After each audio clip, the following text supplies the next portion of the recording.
Oh, hello. If you've ever thought about starting a YouTube channel yourself or are just curious about what's happening behind the scenes, today I want to share with you about my YouTube journey and all the mistakes that I've made and my journey to monetization. I know this isn't the typical Disney Cruise Line content, but I do think it's helpful and might be insightful so that you can better understand where I've been and how I'm growing and learning and becoming in this space. And if you're interested yourself, maybe this will help you as well. So I first want to say that I started this journey back in April is when I think I started my YouTube channel. It was the very, very end of April.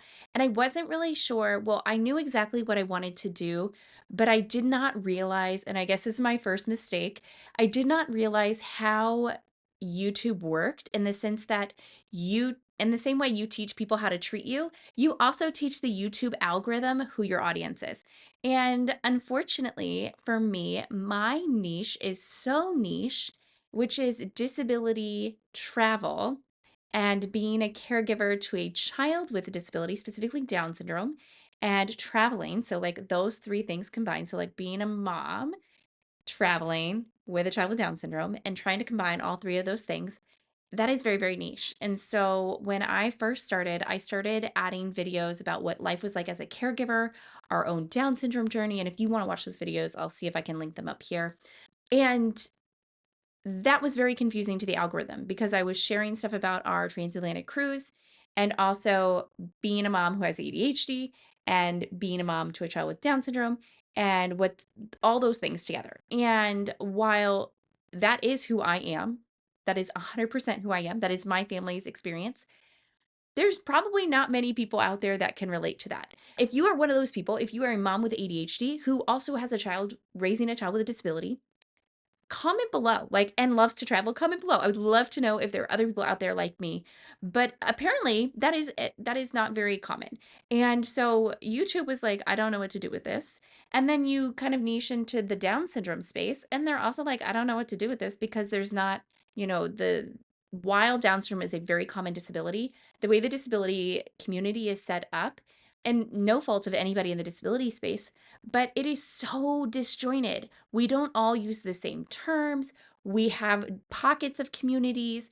And so, even though there are elements of my journey that would be very, very similar to someone who has a similar journey with a different disability, if that is cerebral palsy, they're not looking up Down syndrome travel. They're probably looking up cerebral palsy travel.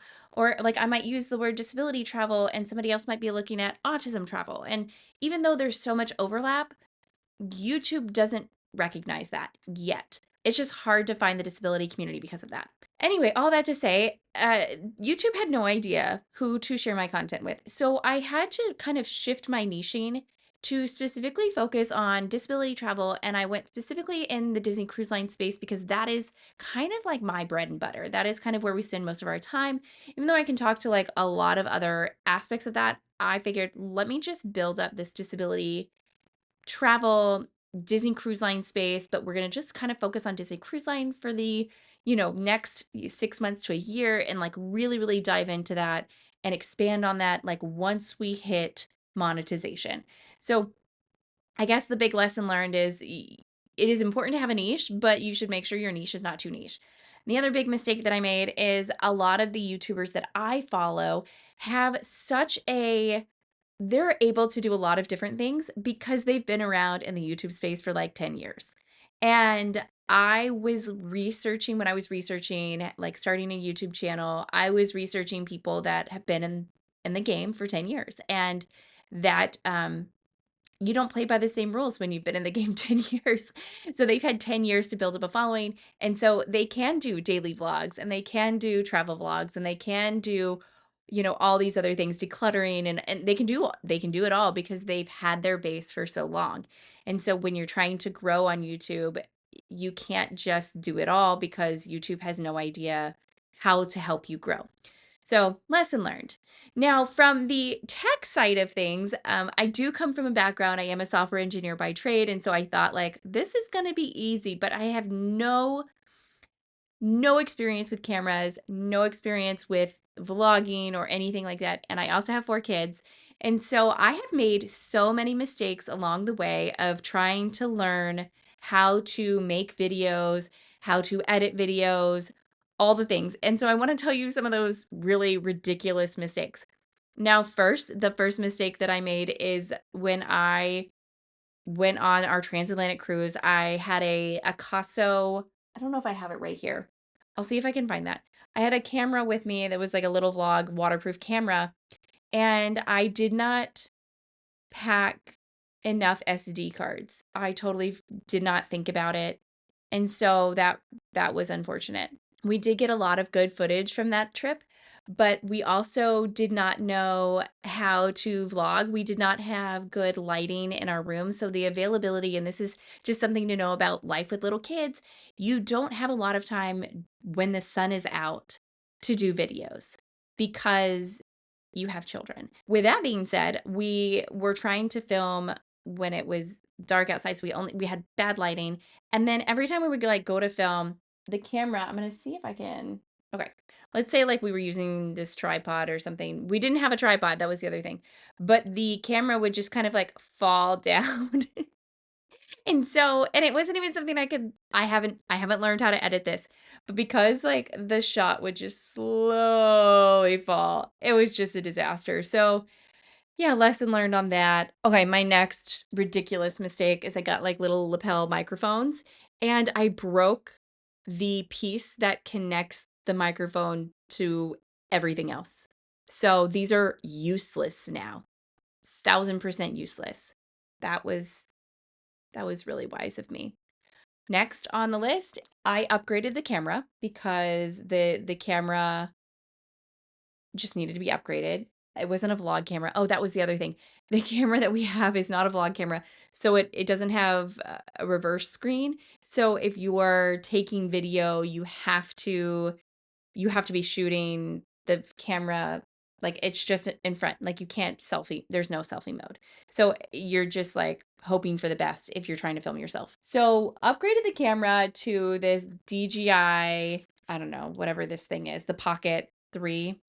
And the next ridiculous mistake I made with this one is on the first trip. I practiced with this so much before our my first trip with this. My first trip with this, I filmed it all in slow motion. All of it. Every single thing. All the footage, slow motion. Now, I am an engineer, and so I have been able to like recover that footage, but that's like an extra step of learning. But like you just can't win. And then it gets better. Like, I have really struggled with sound quality. I still haven't quite figured out all the ins and outs of like how to do really good sound. So I'm still learning all of that.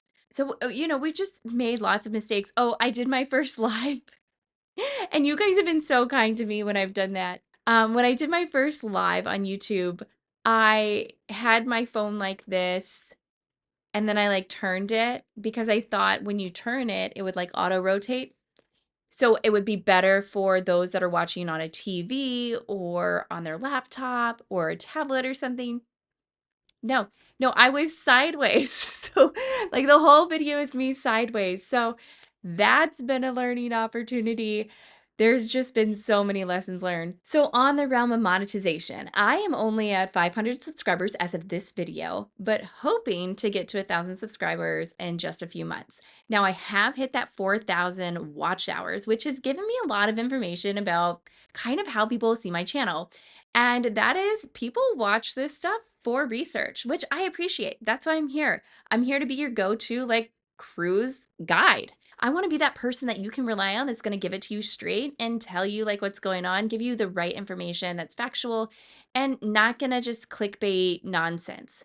So that's kind of like what I'm all about. I have not seen a lot of like Disney cruise channels out there that do the type of content that I do. So I really do hope you find it helpful. But I do realize that a lot of people are looking for their trip and this isn't what they just want to watch on the weekend, which I totally get and I can empathize with. Like if I'm looking for a how-to video on something, I'm probably not going to subscribe to that channel because I just want it for that one thing or a recipe. So I get it. So it's been a little bit slower to get to the 500 subscribers, but I know we're on our way. Now, from the monetization standpoint, so I have been on this journey for 6 months now, just about 6 months. So I'm hoping to get all of this done, fingers crossed, by Christmas. Or, it would be even better if we were able to do it by my birthday in November, but that's like a month away and that's a huge stretch. We'll see what I can do though. Now, the details on monetization. So, am I looking at this to be like a full-time income? No, I don't expect YouTube itself to be a full-time income unless I start really ramping up the partnering with brands. And so, one of the things that I am doing already is I have started partnering with Amazon and their Amazon affiliate, Amazon influencer program. And so, I have started playing around with that and just kind of like dabbling in that space, but I would never recommend. I'm very much a de-influencer, kind of more on the minimalist side of life in general. I am not the kind of person that buys stuff for every trip. So I'm not going to tell you about products that I don't fully like totally believe in. So, but any products that I do really love, I'll tell you about and I'll have like affiliate codes. And so that does help offset the cost of, creating all this content. So that's one thing. Another thing that I'm looking at is figuring out like if there's other products that would be helpful, digital products, so different guides and resources and courses that can just help make your life easier. So you're not, if you're spending thousands of dollars on a trip, you should be able to like walk on that vacation and have the best time of your life and not feel unprepared for that. So that might be coming. I do have a background in software engineering, so also thinking about apps. Who knows? Who knows what's to come? I'm still learning and growing and figuring out what I want from this space and I think honestly, like my goal here is my ideal vision for this channel is I really want those in the disability community to first and foremost, parents that are raising kids with disabilities, I want them to feel less alone and feel confident in their travels, that they can travel.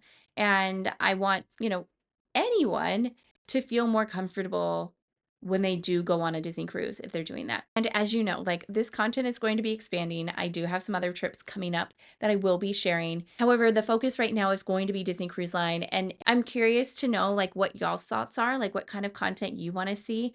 I do want to do more disability type content with the awareness that like not everybody is going to relate to that. And that's okay. Like I know that there's a lot of things that you know, a lot of people can relate to and can enjoy watching. And then there's just some things that are not going to be for everyone. And I would just say that, like, even if it's not for you, any engagement that you're able to leave in like the comments or liking a video, specifically in the disability space, or when I talk about Down syndrome or being a caregiver, that can really help promote the channel to reach other families that might be going through similar things and can really help encourage them and make them feel less alone and that's really the point of all of this. So even if it doesn't apply to you, any kind of support you can give would be so appreciated. Okay, so all that to say, where are we at? Like, how does this work? Well, so now that we've gotten the 500 subscribers, we've gotten the 4,000 watch hours, I am now in this process for waiting for YouTube to like sign, check the box for my first set of, I guess, like monetization. And the big thing that comes with the 500 subscribers that I'm excited about is the hype button. And this allows me to get feedback from you guys. If you really, really like a video, you can click a little button that says hype and it will help it become more discoverable for other people. So it'll help YouTube know to push it to more people. So I'm very, very excited about that. And I'm so excited to be on this journey and to have folks with me and other avid cruisers that enjoy Disney Cruise Line and those that are curious. Like I love when you guys leave me questions in the comments. I'm such an open book. You can ask me just about anything and I will find you or, comment back to you in the comments, or you can find me on Instagram and DM me. I'm just really glad to be here and I'm so excited for what this journey is going to be. And I'm so grateful that you're along for the ride. Now, if you want to see more of these types of videos about like this monetization journey and like my lessons learned from YouTube, let me know and we'll do another one when I hit 1,000 subscribers and we'll dig deeper in that video about what does it look like? Does YouTube pay you any money? What does the, affiliation stuff look like when I start figuring out the brand stuff? I'm happy to share all of that with you too. Or if there are, this is going to be like my big ask from you. If there are companies you think I should partner with, other small businesses that I can help them reach more people that if they have cruise line apparel or like, you know, ornaments or I don't know, anything Disney Cruise Line related that might be helpful for this community, let me know in the comments below. Or if it's disability related, disability travel related, I would love to hear if there's something or a company I should reach out to about, supporting and helping reach all of you guys. So that's it. Thanks for joining me. I'm so glad you're here. This is such an accomplishment, and I wouldn't have been able to do it without you. So thank you so much. So freaking excited. Okay, we'll see you in the next video. Bye, y'all.